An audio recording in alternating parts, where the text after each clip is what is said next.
Hello dear students, आज हम इस लेक्चर में रेटिंग्स ऑफ एससीआर के बारे में डिस्कस करेंगे। Subject code IE305। तो जैसे पिछले वीडियो लेक्चर में अपन एससीआर के बारे में डिस्कस कर रहे थे। एससीआर एक 4 लेयर डायोड है जिसमें PN जंक्शंस होते हैं। तो एक तरह से ये फुल्ली सेमीकंडक्टर डिवाइस है जिसको कि अपन ट्रिगर पल्स अप्लाई करके ऑन कर सकते हैं। तो जब एससीआर को अपन काम में लेंगे, पावर सर्किट में कनेक्ट करेंगे, तो अपन को इसकी रेटिंग्स को जानना बहुत ज़रूरी है, क्योंकि किस रेटिंग का एससीआर अपन को सर्किट में काम में लेना है वो अपन रेटिंग को स्टडी करके ही पता लगा पाएंगे कि कौन से रेटिंग का एससीआर जो है अपने काम में आएगा सर्किट में।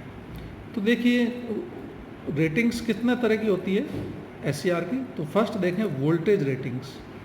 अब वोल्टेज रेटिंग में भी देखिए डिफरेंट टाइप्स की वोल्टेजेस है, जैसा कि अपन ने देखा है forward of state voltage. Forward of state voltage का मतलब ये है कि जब अपन एससीआर को फॉरवर्ड बायस करेंगे और एससीआर जब ऑफ रहेगा तो उस कंडीशन में उसके अक्रॉस ज़्यादा से ज़्यादा वोल्टेज कितना वो विदहेल्ड कर सकता है, मतलब बिना ऑन हुए वो कितना रह सकता है या सहन कर सकता है, तो वो कहलाएगा forward of state voltage. Example के लिए जैसे मैंने बताया कि 10 वोल्ट है मान लीजिए, तो वो फॉरवर्ड ऑफ स्टेट वोल्टेज हो गया। फिर देखिए reverse breaking voltage. Reverse breaking voltage means reverse direction में जब एससीआर को अपन लगाएंगे, रिवर्स डायरेक्शन मतलब रिवर्स बायस में, तो वो ज़्यादा जब ब्रेकडाउन कितने वोल्टेज पे होगा, रिवर्स डायरेक्शन में कितने वोल्टेज पे ब्रेकडाउन होगा। तो ये मैंने बताया था कि रिवर्स डायरेक्शन में 2 जंक्शन जो है रिवर्स बायस होते हैं और उसको तोड़ने के लिए बहुत ज़्यादा वोल्टेज अपन को लगाना पड़ता है। तो अगर 10 volt forward of state voltage है तो 50 वोल्ट के करीब इसका रिवर्स ब्रेकिंग वोल्टेज होगा। उसी तरह से फॉरवर्ड ऑन स्टेट वोल्टेज, तो अपन ने देखा था कि जब एससीआर ऑन हो जाता है तो इसके अक्रॉस वोल्टेज बहुत ही कम हो जाता है, रिड्यूस हो जाता है। तो ऑन स्टेट में एससीआर के अक्रॉस बहुत कम वोल्टेज होगा, जैसे मान लीजिए 0.5 वोल्ट। ऑन स्टेट में एससीआर के अक्रॉस बहुत कम वोल्टेज होता है। फिर है फॉरवर्ड ब्रेकिंग वोल्टेज। जैसा कि अपन ने कैरेक्टरिस्टिक में देखा था कि बिना गेट करंट अप्लाई किए अपन कितना वोल्टेज एससीआर में लगाएं फॉरवर्ड डायरेक्शन में, ताकि एससीआर एवेलेंस ब्रेकडाउन हो जाए और कंडक्ट करना स्टार्ट हो जाए।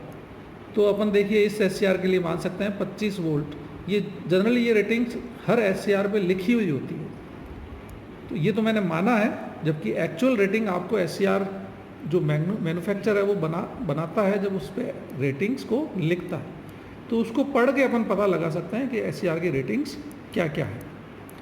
फिर देखिए नेक्स्ट जो है रेटिंग टाइप है करंट रेटिंग।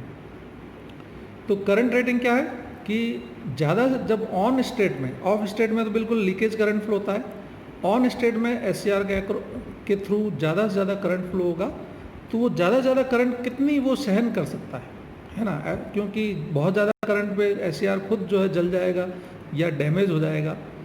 तो ज़्यादा से ज़्यादा करंट वो कितनी विदहेल्ड कर सकता है वो कहलाती है करंट रेटिंग, जैसे 5 एम्पियर 10 एम्पियर इस तरह से। तो कितनी रेटिंग है वो एससीआर के ऊपर देख के आपको पता लगेगा। फिर देखिए एक होती है dV/dt रेटिंग। dV/dt क्या है, basically rate of rise of voltage. तो rate of rise of voltage का मतलब यह है कि एससीआर के अक्रॉस वोल्टेज कितनी तेज़ी से बढ़ सकता है ना। Rate of rise of voltage कितना ज़्यादा से ज़्यादा हो सकता है और वो कितना विदहेल्ड कर सकता है बिना ऑन हुए, मतलब फॉल्टी ऑन हुए बिना जो है कितना उस रेट ऑफ राइज को विदहेल्ड कर सकता है। तो जैसे मान लीजिए देखिए 20 वोल्ट पर सेकंड ज़्यादा ज़्यादा वोल्टेज है जो एससीआर के अक्रॉस इतनी रेट से राइज हो सकता है। इससे ज़्यादा होगा तो एससीआर बिना गेट पल्स के ऑन हो जाएगा। इसको फॉल्स ऑपरेशन बोलते हैं अपन। तो ये dV/dt रेटिंग होती है एससीआर की। उसी तरह से dI/dt रेटिंग होगी कि ज़्यादा से ज़्यादा करंट का रेट ऑफ राइज कितना हो सकता है ताकि एससीआर बिना डैमेज हुए विदस्टैंड कर सके उसको। तो ये dI/dt रेटिंग भी होगी। उसी तरह से फिर और है टर्न ऑन टाइम, कि ऑफ से जब आप ट्रिगर पल्स अप्लाई करते हैं तो एससीआर ऑफ स्टेट से ऑन स्टेट आने में कितना टाइम लेगा वो कहलाएगा उसका टर्न ऑन टाइम। जैसे फॉर एग्जांपल 0.001 सेकेंड, तो ये इसका टर्न ऑन टाइम।